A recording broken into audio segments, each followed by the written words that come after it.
Assalamualaikum warahmatullahi wabarakatuh. Bismillahirrahmanirrahim. Tabarakalladzi nazzalal furqana ala 'abdihi liyakuna lil 'alamina nadhira. Allahumma shalli wa sallim ala sayyidina Maulana Muhammad wa ala alihi wa sahbihi wa barik wa sallim asma'in nama ba'du. Sedanten keluarga besar Pondok Pesantren Peloso, sedanten durya ingkang kula hormati, sedanten Al-Falah mriki ingkang kula hormati, santri-santri ingkang kula hormati. Niki semuanya yang ikut Fahsul Masail napa boten? Fahsul Masail napa nambahi masail?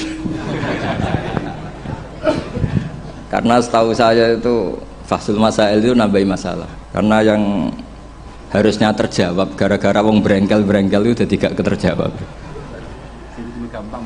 Yang nggak gampang jadi ini Mbah Kausar itu mbah saya sebetulnya, tapi tua saya karena Neng Jazil itu pernah mbah sama saya. Jadi buyut saya kandung namanya Maimunah. Maimunah itu mbakyunya Mbah Bedowi. Maimunah itu mbakyunya Mbah Bedowi. Terus ini Mbah Bedowi punya anak Mbah Hamid. Mbah Hamid punya putri Neng Jazil. Terus entah kenapa tahu-tahu ikut Gus Kausar. Tidak, bagi saya itu agak merugikan karena saya harus memanggil mbah. Harusnya saya itu nggak perlu takdim, andaikan beliau nggak dapat pernah mbah kula ning Jazil. Harusnya tarung. Karena kenangan saya sama santri Peloso dulu itu saya sering makili Santi Anwar, dulu yang makili masih Gus Firjon. Okay. Itu debat terus, ternyata ya pernah mbah saya. Jadi saya ini secara nasab sial pernah nom terus. Karena buyut saya itu putri sehingga apa ya, cepat sampai generasi kelima keenam, sementara Neng Jazil baru generasi ketiga. Dengan Kiai Hamid Pasuruan juga sama, kados yang kemarin saya ngisi di Pasuruan. Karena saya memang jarang mau diundang kecuali kriterianya itu pernah guru, pernah dulur. Nah ini Peloso yang dijual Gus Kausar. Ternyata laku, nyatanya saya datang berarti laku.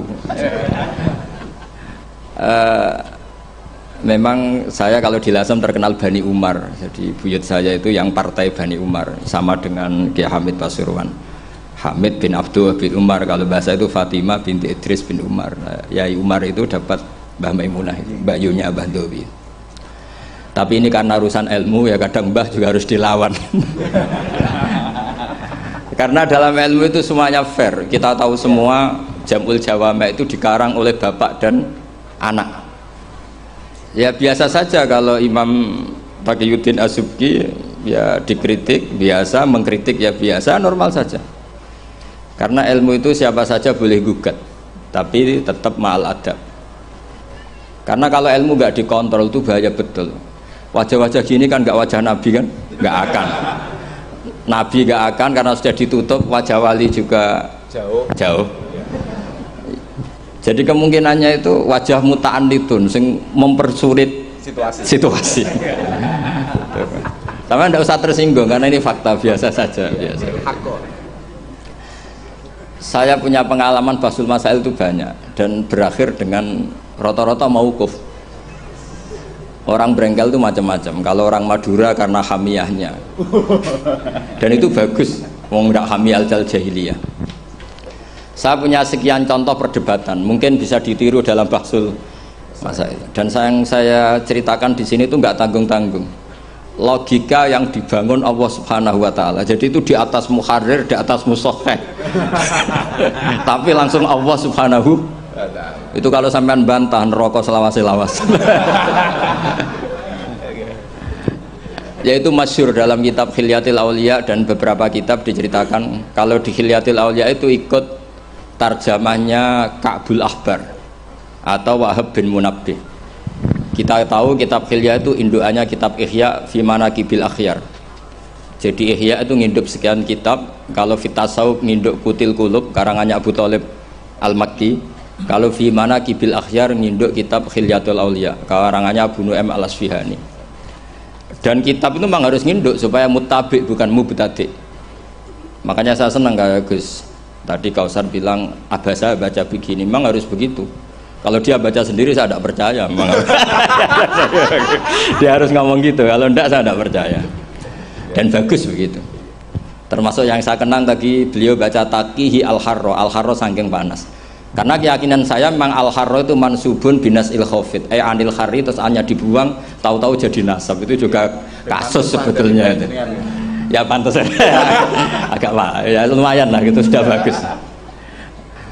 Begini, suatu saat Nabi Ibrahim didatangi malaikat Israel, mau dimatikan, mau nyawanya mau diambil. Kata Ibrahim, kamu siapa? Saya Israel. Mau apa? Nyambut nyawa anda. Jawabnya Ibrahim, kamu tahu saya siapa? Saya ini Khalilur Rahman. Wahal ra'aita khalilan yumitu khalilah. Masa kekasih bunuh yang dikasih? Ini nggak masuk akal. Ini mesti kamu salah. Israel, kamu pasti salah. Ya mungkin saja karena nggak pernah ngaji di pelosok. Malaikat Israel nggak pernah ngaji berat pelosok. Jadi mungkin salah. Nggak pernah ngaji ihya, apalagi khataman. Kalau sampean khataman tidak pernah ngaji. Itu lebih buruk lagi, itu buruk sekali itu buruk sekali itu menurut saya itu kredit, itu bahaya itu. Nanti saat tes saya itu khatam ihya setengah apal, artinya kalau sampean macam-macam tak tes. Saya pernah khatam ihya, pernah tak maknani sendiri, pernah tak maknani pakai ithaf, terus ditambah khataman sama Mbah kula niku Gus Kausar. Jadi pengetahuan tentang ihya saya itu sempurna, sangat mendalam, sangat sempurna, berakhir di sini tadi itu. Tapi ketika Israel begitu kan bingung Israel. Jadi malaikat itu ya boleh bingung ya, sebenarnya banyak malaikat bingung. Tidak manusia toh, malaikat bingung juga banyak. Akhirnya Israel datang. Matur teng Allah, ini gimana ya Allah? Kata Khalilukar Rahman Ibrahim gini. Kata Allah, bilang saja begini. Wahal ra'aita habiban yakrahu ayyalqa habibah. Mosok kekasih ketemu sing dikasih gak siap, itu logika apa? Ini gue fasul masail bisa. Akhirnya Israel bilang, kata Allah begini logikanya, takbirnya begini kalau dalam fasul masalah itu. Wahal ra'aita habiban yakrahu ayyalqa habibah. Mosok kekasih nggak seneng kalau ketemu yang dikasih. Kalau nggak mau mati artinya nggak siap ketemu yang dikasih. Oh iya siap. Putus fasul masail, selesai, bisa dijual itu hasilnya nanti karena sudah putus. Jadi memang fasul masail itu penting. Saya itu punya kitab banyak, termasuk kitab-kitab munaqasyah yang dikarang ini karena temanya Imam Ghazali. Saya punya banyak kitab Imam Ghazali, dan yang saya paling suka tentu kitab-kitab debat kayak Mustasfa, terus kitab-kitab Imla. Pokoknya kitab Imam Ghazali sing ndekne ngamuk. Karena kalau beliau pas wali kutub kita niru kok GR teman. Jadi saya niru yang pas beliau marah. Saya punya kitab yang mulai min awali hatta akhiri beliau marah terus. Namanya Al-Imla fi Iskalatil Ihya. Itu memang beliau ngarang pas posisi marah. Orang bully Ihya, orang menyakiti Ihya, orang nggak suka. Terus beliau menjawab itu. Ya hater lah kira-kira gitu. Ini gaul, ini bahasa ini gaul. Saya itu sebenarnya ya itu tadi. Kalau saya boleh milih takdir, saya nggak seneng beliau menjadi bahasa ya. Karena kalau neng Jazil kan asli, nggak apa-apa saat azim. Ini kan iya ari itu jadi, tapi ya nggak apa-apa itu takdir sudah. Karena dikatakan ari itu min haitsu hukmud dunya. Tapi min haitsu hukmil lauhil mahfuz sudah ditulis mulai dulu. Jadi ya sudah nggak apa-apa lah. Ini juga kawak sudah ditulis di lauh mahfuz. Yang ngaji Gusdah di Lasem, yang untung dia. Yang panen kita. Iya, jadi sebenarnya yang ngaji sama Badawi itu Mbah Dah Gusdah itu. Tapi Gusdah agak jadi mantu Badawi, yang panen ini dapat cucunya Badawi. Ini keajaiban. Jadi nggak ikut ngaji dapat panen. Ini agak masalah sebetulnya dalam hukum itu. Tapi ya nggak apa-apa lah. Allah itu maha saatir rahmah. Jadi yang amal bahnya cucunya kebagian. Katut kamat. Sehingga kalau Gus Kausar gak pinter alfiah itu tak bully betul. Dulu Mbah Jazuli terkenal dengan alfiahnya. Saya sering diceritain Mbah Mun, Mbah Khim pamannya itu dulu ngaji di Lirboyo bareng Mbah Mun. Gara-gara kesemsem alfiahnya Gus Ali itu bandar. Itu akhirnya Mbah Khim minta pindah ke pelosok karena ingin alfiahnya Mbah Jazuli. Akhirnya Mbah Khim yang pamannya Mbah Mun yang Kiai Pondok Mus itu mondoknya di pelosok. Gara-gara kesemsem alfiahnya Kiai Jazuli. Nanti kalau orang ngaji alfiah di pelosok berkurang itu pasti salahnya Gus Kausar. Jadi dulu daya tarik alfiahnya Mbah Jazuli sampai orang sudah mondok Lirboyo itu pindah pelosok. Jangan sampai anakku mondok Gus Kausar pindah. Ini nanti bahaya itu. Saya sering ketemu beliau di Lasem, jadi saya akrab sekali karena beberapa kali. Kemarin Mbah Jamil juga di rumah saya, baru kemarin tilik haji. Mertuanya ini, mertua juga buyut saya, mbah saya. Saya teruskan ya, logika ilmu itu memang harus dibangun. Kalau ndak habis kita. Karena sepinter-pinter sampeyan itu pasti tidak wali. Kalaupun wali itu wali yang boleh disaingi. Karena antar wali juga debat. Antar wali ya banyak yang nggak cocok. Dan itu nggak masalah. Saya berkali-kali bilang di mana-mana. Said Abdul Al-Haddad itu masyhur, orangnya sangat khusyuk, sangat hati-hati. Sehingga kalau beliau ada tamu ditanya, kamu ngaji sama siapa? Ngaji sama Gus Kausar misalnya. Pernah enggak gurumu itu nangis pas ngajar? Enggak pernah. Oh lereni, matine atus itu berarti. Tapi kalau Abdul Hasan Asadili balikan, kamu ngaji sama siapa? Sama Gus Kausar. Pernah senyum enggak? Pernah tertawa enggak? Enggak pernah, lereni. Berarti wong ra iso syukur katanya. Jadi Abdul Hasan Asadili itu seneng guru yang agak-agak uraan, yang sewantai, yang karena dianggap ekspresi apa? Syukur. Kalau Said Abdul Haddad gak suka seperti itu. Koyok seradi dosa ya guyu. Ini dua kutub ya, dua kutub besar dalam tradisi wali. Dan itu nggak masalah. Saya punya kitab indukannya Imam Ghazali itu banyak, termasuk kitab Nihayatul Matlab fi Dirayatil Madzhab karangannya Imam Haromen. Itu yang direvisi Imam Ghazali sebagai muridnya juga banyak. Imam Malik madzhab yang direvisi Imam Syafi'i juga banyak. Imam Syafi'i yang direvisi Imam Ahmad ya banyak. Bahkan Imam Nawawi ketika ngarang Minhajut Thalibin yang beliau memaklumatkan bahwa ini mukhtasar dari Muharrar, itu beliau juga sering ngeritik kitab Muharrar, indukannya kitab Minhajut Thalibin. Sehingga beliau ngintikan kultu al-asoh kada wal asoh kada. Tapi ya tadi kamata dinu tudanu. Akhirnya Imam Nawawi ya nasibnya agak sial. Kitab Minhajut Thalibin itu digubah oleh Zakaria Al-Ansori, namanya Manhajut Tullab. Itu ya akal-akalan toh. Minhaj sama Thalibin, yang satu pakai masdar minhaj, yang satu pakai jamak mudzakkar salim Thalibin. Terus dirubah Zakaria Al-Ansori jadi Manhajut Tullab. Itu kan akal-akalan toh. Thalibin kalau dijamakkan taksir kan memang Tullab. Thalib kan boleh Tullab, boleh Thalibin. Dibully sama Zakaria Al-Ansori, wa takfiri bidzalik aula min takfiril asli kada wa kada. Zakaria Al-Ansori nasibnya baik karena setelah beliau sudah ada orang alim. Jadi tidak ada yang ngelawan kitabnya. Jadi sebenarnya kalau ada orang yang alim kayak beliau mungkin jadi dibully juga, berhubung nggak ada ya aman apa? Aman. Alfiyah juga gitu, kurang terkenalnya Imam Sibaweh, presidennya ilmu nahwu. Tapi Imam Ibnu Malik ya biasa bully. Kada kakhiltanihi wattisolan akhtaru ghairi ikhtaro infisolan. Ya biasa saja beliau. Padahal maksudnya ghairi itu Imam Sibaweh. Biasa beliau bilang wa'autu khafidin la ta'atfin ala dhamiri khafidin laziman qad ju'ila walisa inti laziman. Ya biasa seperti itu. Jadi kalau menurut beliau marartu bihi wa bi zaidin, tapi cara yang lain marartu bihi wa zaidin ya boleh. Wa'autu khafidin la ta'atfin ala dhamiri khafidin laziman qad ju'ila, berarti marartu bihi wa bi zaidin. Tapi cara Ibnu Malik boleh marartu bihi wa zaidin, tidak usah mengulang al-jar, huruf jar. Itu biasa dalam tradisi ilmu. Jadi senior digugat junior biasa. Tapi insya Allah bukan karena kayak Fasul Masail di sini, itu pasti karena ta'anut itu tadi. Kita wis di pendapat kok kalah kan izin terus noes sawur-awuran sidik. Lah nanti musokhai bendarani bijak muni mauquf. Aslinya campur raiso nih bu. Wes hafal ya.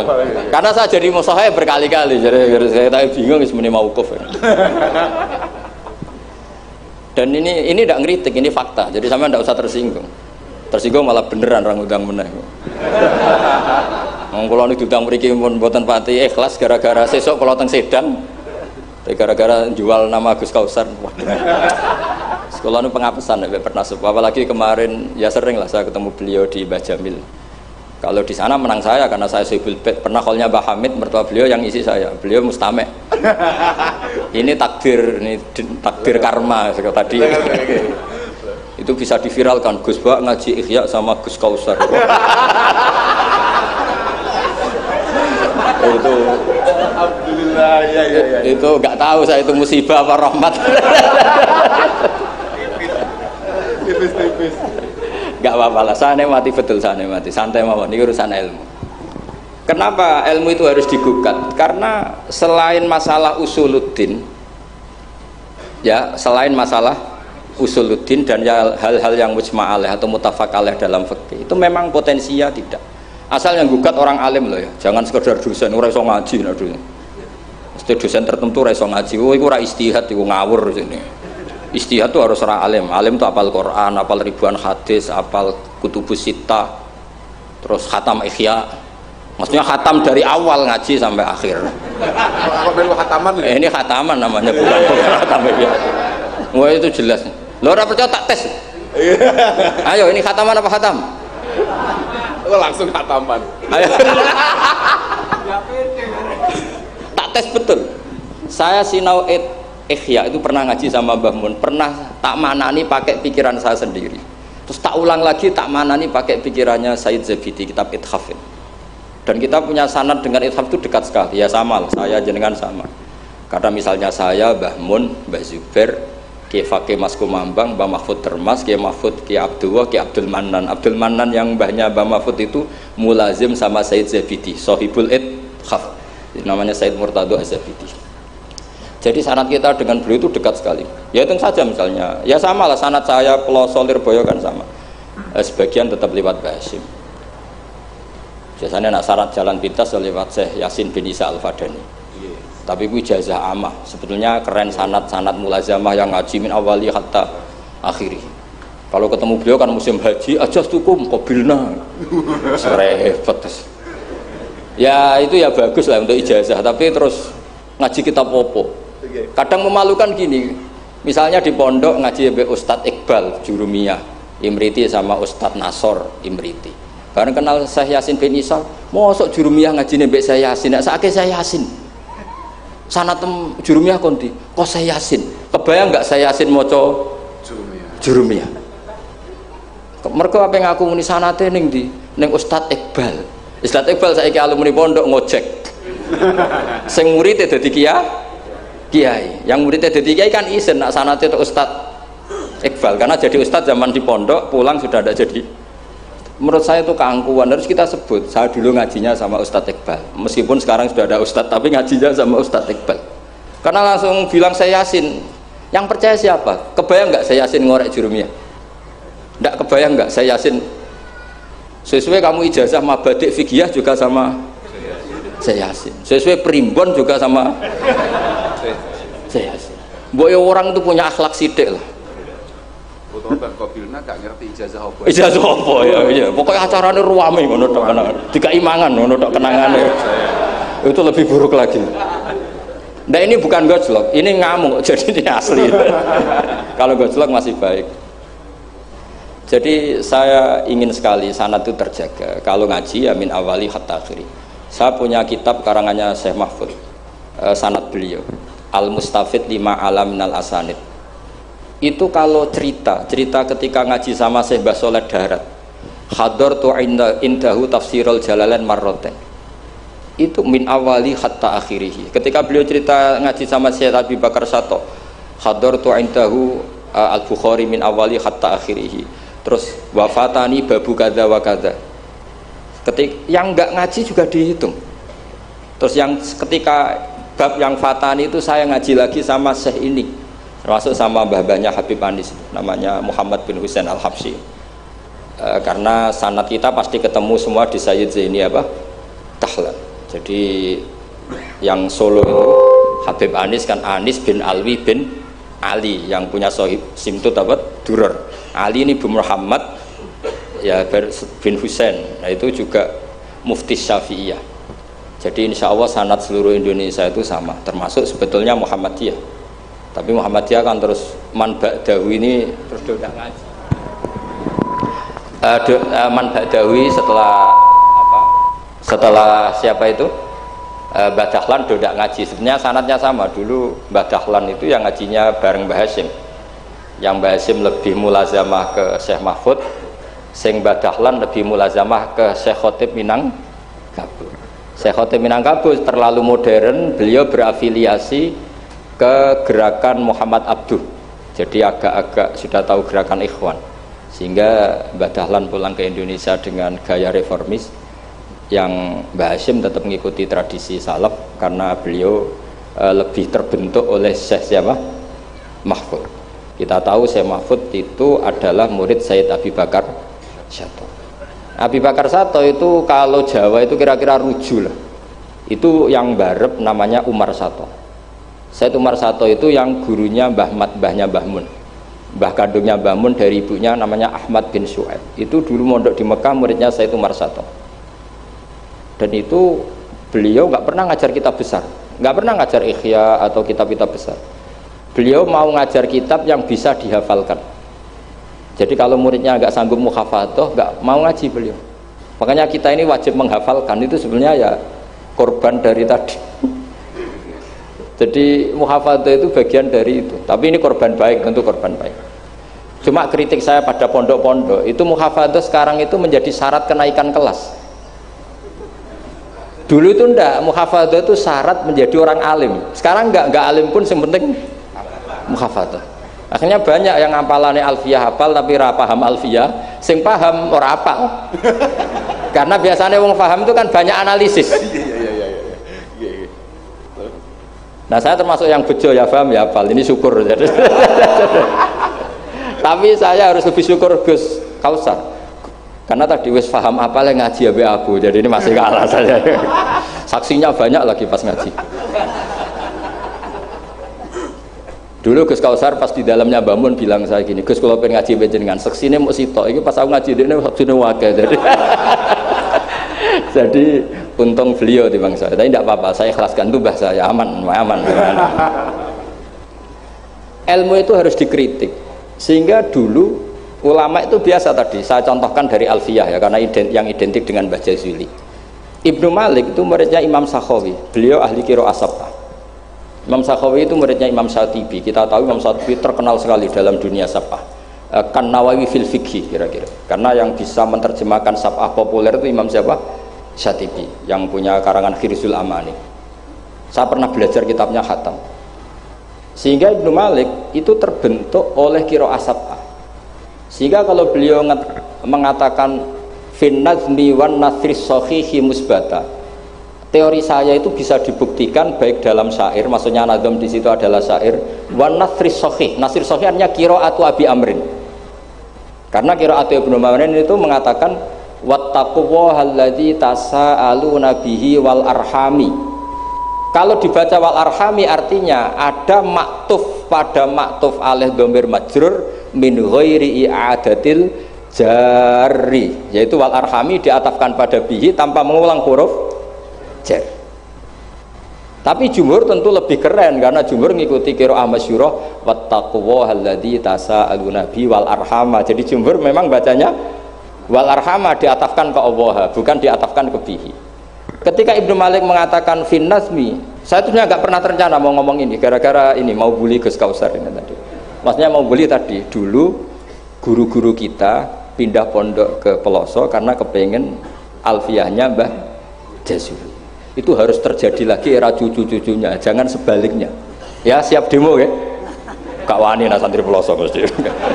Walat. Nah ini ngeritik yang membangun. Jadi Ibnu Malik karena cucu murid sama Imam Syatibi itu dia ahli qiraah sab'ah. Sehingga bacaan-bacaan di sab'ah itu yang menjadi dalil beliau ketika punya rumus nahwu. Termasuk beliau meyakini bahwa seperti itu ada, yaitu fin nazmi wan nasris sahih. Maksudnya nasrah itu qiraatu Abi Amrin atau ba'dul qurra sab'ah membaca apa? Wattaqullahallazi tasaaluna bihi wal arhami, bukan wal arhama dalam qiraah itu. Sehingga sebetulnya kalau bicara sanad itu tidak ada ilmu yang asing. Ya tadi karena bapak saya hafid, bapak saya ini teman abahnya ini. Bapak saya dulu akrab sama Gus Mek, Gus Dah. Beberapa kali putranya Gus Dah lahir itu yang semaan bapak saya. Bapak saya itu hafal Quran. Makanya saya ketiban barokah beliau, saya juga ngapalkan Quran mulai kecil. Terus saya sambil ngaji di sarang, jadi saya termasuk wong bejo. Jadi ngaji fikihnya di sarang, terus saya punya tradisi keluarga Quran karena buyut-buyut saya dari ibu itu semuanya keluarga Quran. Yang dari bapak itu keluarga ahli tirakat. Jadi cara kalau daftar wali insya Allah cepet. Karena mbah saya dari bapak itu tidak pernah keluar dari kamar. Jadi kayaknya cepet lah kira-kira gitu. Gambar lah. Iya, jadi saya ini daftar wali ya gampang, daftar ulama ya gampang. Kalau daftar orang goblok tidak daftar sudah jadi. Itu lebih gampang lagi gitu. Lebih gampang lagi. Saya teruskan menyangkut teori ilmu. Saya sering guyon di mana-mana dan ini nyata. Dulu itu pernah seorang ulama meragukan, jangan-jangan benar-benar cengkeh itu pewangi. Buktinya kalau bikin kue itu dikasih cengkeh supaya tambah wangi. Pertanyaannya secara fikih, kalau cengkeh itu pewangi, berarti orang rokok pas ikhram itu bayar dam karena pakai apa? Pewangi. Oke, itu hampir putus. Tapi ada yang nyoal, ya kayak jenengan Fasul Masail itu. Berarti orang Jumatan sunat rokok. Karena itu pewangi kan gitu. Jadi silahkan imamnya ya rokokan, makmumnya. Wah ini kan at-tatayyub yaumal Jum'ah. Wah itu bisa celaka itu. Barokahnya penggugat itu, fatwa itu di cancel. Udah usah. Batal, kacau semua. Artinya debat itu penting. Debat itu penting. Karena orang akan tahu. Makanya Alfiyah dari awal sudah memaklumatkan fa'iqatan Alfiyah tabni muti. Karena ilmu itu setelah digugat, itu kelihatan salahnya.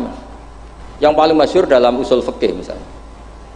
Ini saya ngomong kelas A karena hormat sama santri Al-Falah, apalagi ini katanya peserta Fasul Masail. Nara fahmi kebuangan.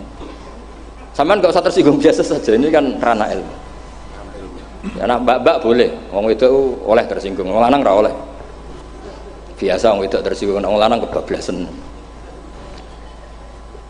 Notabene dalam usul fikih atau dalam hukum fikih itu kan hukum yang wajib, haram, mubah dan sebagainya. Itu banyak ulama yang mengatakan mubah itu tidak ada. Padahal mubah itu terkenal sekali, tapi sebagian ulama mengatakan mubah itu tidak ada. Kenapa tidak ada? Ya karena setiap orang melakukan mubah pasti bersamaan dengan itu tarkul haram. Misalnya tidur itu mubah, padahal pas tidur tidak zina, tidak maling, tidak korupsi, tidak demenan, tidak macam-macam. Berarti tidur itu mubah apa tarkul haram? Tarkul haram wajib apa mubah? Wajib. Berarti turu? Waduh. Potongan-potongan ini untuk ijazah rusak. Natijahnya gambar. Di situ jelas. Sampean kalau nggak percaya cari di Lubul Usul itu. Alasannya Al-Ka'biyah itmamin mubahin illa wa yatahaqqaqu bihi tarku haramimma. Sama siapa takbirnya? Tidak ada sesuatu yang mubah kecuali saat Anda lakukan pasti banyak keharaman yang Anda tinggalkan. Fayatahaqqaqu bisukun tarkul qatli wa bisukut tarkul qadhaf. Orang diam artinya agak bunuh orang. Orang tidur artinya tidak ngerasani orang. Wa tarkul haram wajib, fal mubah wajib. Ternyata akhirnya yang hukum mainstream bahwa mubah itu ada dirubah. Wal mubah min haitsu dzatuh, ditambahi min haitsu dzatuh.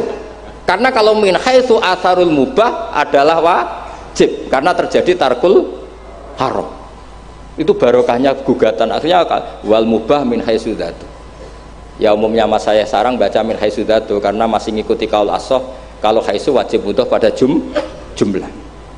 Tapi kalau ada yang baca min haitsu dzati anggap ae wong pinter. Mergo roh kaule nak haitsu le mudhof ning mufrad yang anggap wong pinter utawa pancen ra iso. Ya utawa ketepaan ya tapi tidak tahu saya. Jadi ini santai-santai saja, sampean dendam ya boleh karena saya gojlok, tapi saya berhak lebih dendam karena saya jauh-jauh dari kesini untuk ngaji sama sampean gak matur nuwun kebablasan. Padahal saya sesuk harus ngaji di Sedan. Nah kembali ke Said Umar Sato. Said Umar Sato ini punya murid namanya Ahmad bin Syu'aib, yang akhirnya Mbak Ahmad ini punya putri namanya Mahmudah, terus punya putra Mbah Mun. Mbak Ahmad Syu'aib ini punya cucu namanya Hamzah Sato yang besok saya ngaji. Jadi biasanya ngaji di Sedan itu hanya dua, yang khataman Quran saya, yang ngaji pengajian umum Mbah Mun. Mulai dulu ya zaman bapak sama Mbah Mun, sekarang saya sama Mbah Mun. Sudah ada mungkin 14 tahun saya bareng Mbah Mun. Yang ngaji Qurannya saya, yang ngaji pengajian umum Mbah Mun. Tapi kalau besok karena Mbah Mun sudah wafat, intaqala ila rafiqil a'la, saya mungkin sama Gus Wafi atau sama siapa. Said Hamzah ini juga yang Hamzah bin Abdullah bin Umar.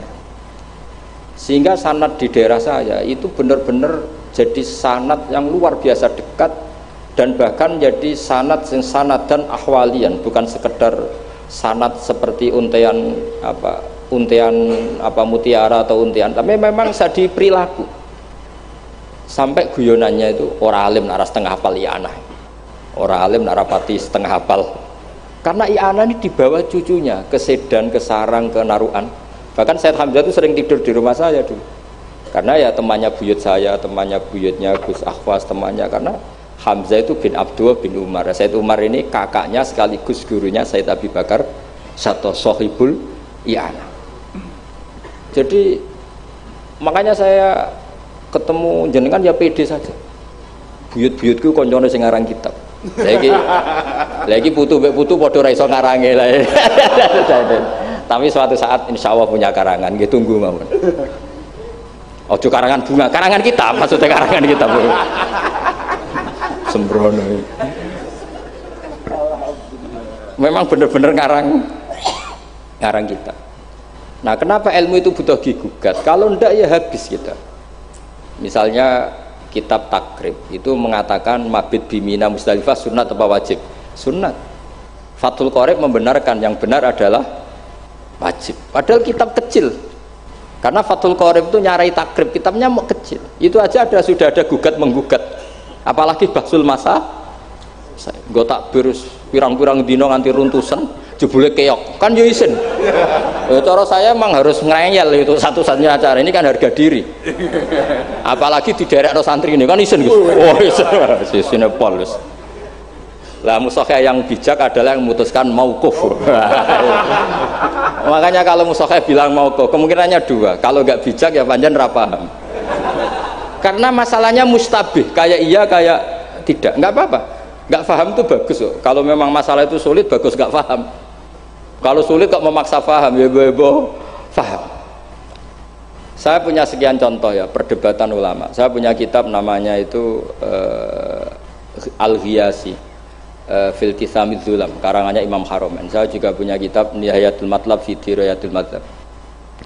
Saya juga punya kitab disertasi doktor profesor cucunya masih keluarganya Syekh yang di Syria, namanya Adib. Niku nulis disertasi doktoral tentang Imam Haromen. Itu luar biasa. Ternyata saya cek isinya Ihya sama Imam Haromen fil fikih, tentu fil fikih, karena selain fikih Imam Ghazali itu tidak nginduk Imam Haromen. Sudah saya katakan tadi, fit tasawuf nginduk Kutil Qulub, fi manaqibil akhyar nginduk kitab apa? Hilyatul Aulia. Dan memang kitab itu harus nginduk supaya muttabi. Itu misalnya fikih begini, pertanyaannya fikih begini. Lauto bakot dunya al haramu. Lalu kita gimana? Semua dunia ini haram. Lalu orang Islam harus bagaimana? Pilihannya hanya dua. Kamu makan berarti memakan barang haram. Atau tidak makan, kemudian makanan itu dipakai taqawi ahlil fiski atau taqawil fusak li fiski. Itu debat sampai saya saking lamanya belajar, sampai saya sholat hajat ingin paham, dan akhirnya paham. Dan ini karena ini lembaga Basul Masail, silakan Anda uji pendapat saya. Anda boleh tidak cocok, tapi kualat, mesti tak jamin kualat. Karena mikir saya sudah lama dan sudah saya konsultasikan sama Allah lewat istikharah. Sampai dadakan gugat, oh mesti kualat. Nah kalau nggak kualat berarti podo elit, podo alime lah gitu kira-kira. Nggak, misalnya gini, saya misalnya ini contoh. Zaid itu fasek. Fasek punya uang 1 juta. Saya ulang lagi, Zaid itu fasek punya uang 1 juta. Delalah pas ketemu Gus Kausar karena melihat wajhul alim itu barokah. Delalah itu. Kepikiran ngekekno duit nih Gus Kausar. Gus, uang ini untuk jenengan. Loh, saya berkali-kali dikasih orang fasik. Memang khasnya orang alim itu menarik. Angger kira menarik berarti taqabbalallahu minna itu. Saya sering ketemu orang, loh betul. Orang bulet-bulet yang tobat karena ngaji saya itu banyak. Padahal ya nggak ketemu. Kadang lewat YouTube, saya itu berkali-kali orang mau tobat itu. Jadi kalau orang kok dengar suara orang alim tidak tobat itu ya masalah. Yang masalah yang alim itu. Ya agak masalah itu, agak masalah. Banyak yang tobat. Saya cerita ini bukan cerita tentang saya, tentang barokatul ilm. Jadi ini bukan urusan ujub takabur, tapi tentang barokatul ilm. Kayak tadi saya cerita barokahnya Gus Dah. Akhirnya Gus Kausar yang dapat ning Jasil. Yang ngaji abahnya, yang panen saya. yang panen Gus Kausar. Semoga nanti diwales. Nanti yang kangelan ini sing panen anak, tapi ya gak apa-apa, semua anak itu gak apa-apa. Saya ulang lagi ya. Ilmu itu, saya tadi cerita kemana yang apa?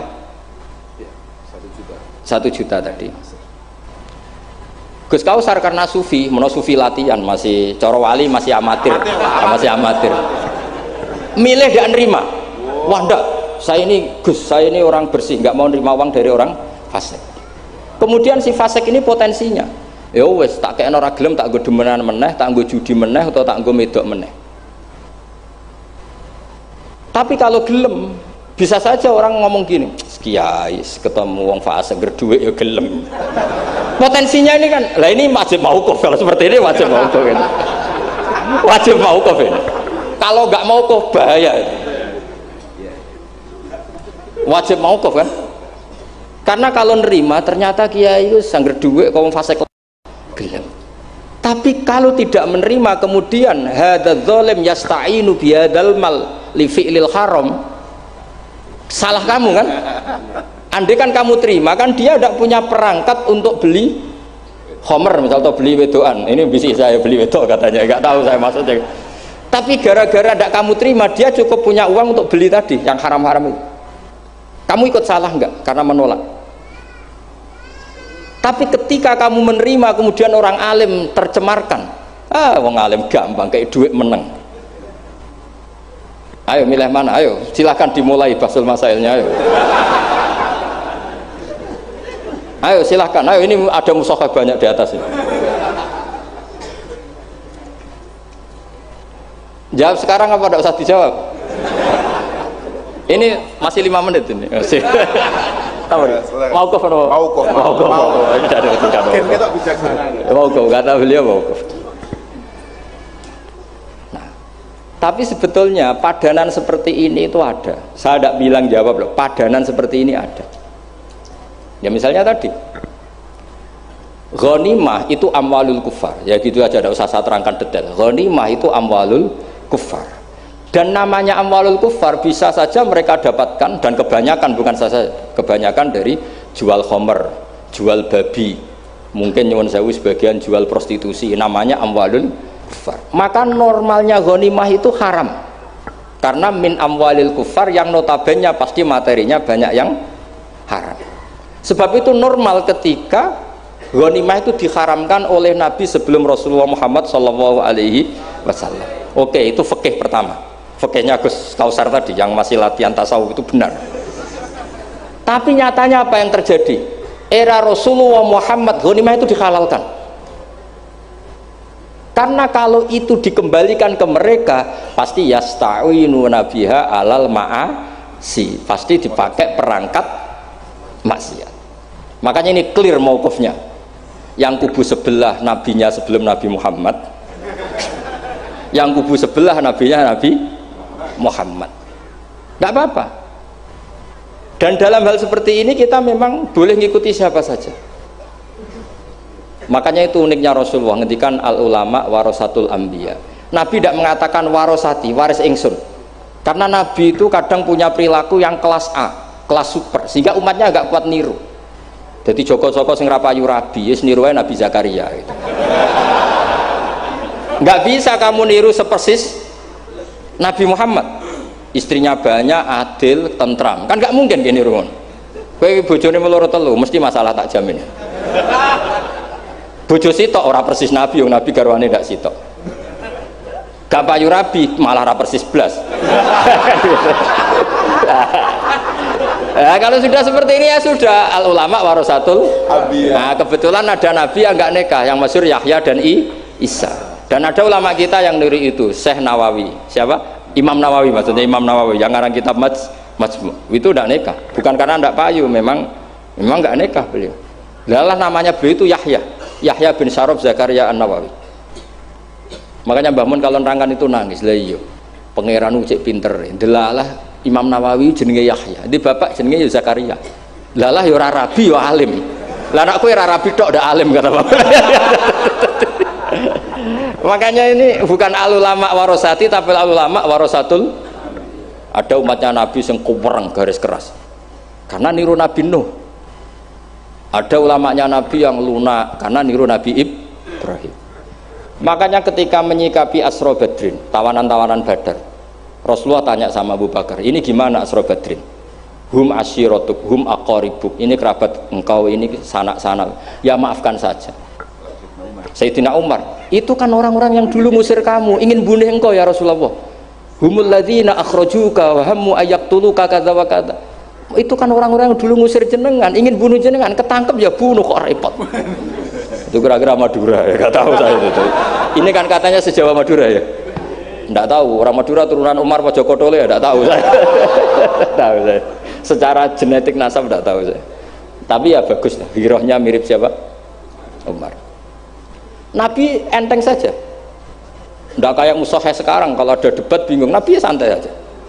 Nabi ngendikan masalu kayak Abu Bakrin masalu Ibrahim itsqala faman tabi'ani fa innahu minni. Pokoknya ada takbirnya di kitab apa pokoknya ada. Jenenge kitabe ora roh pemene halamane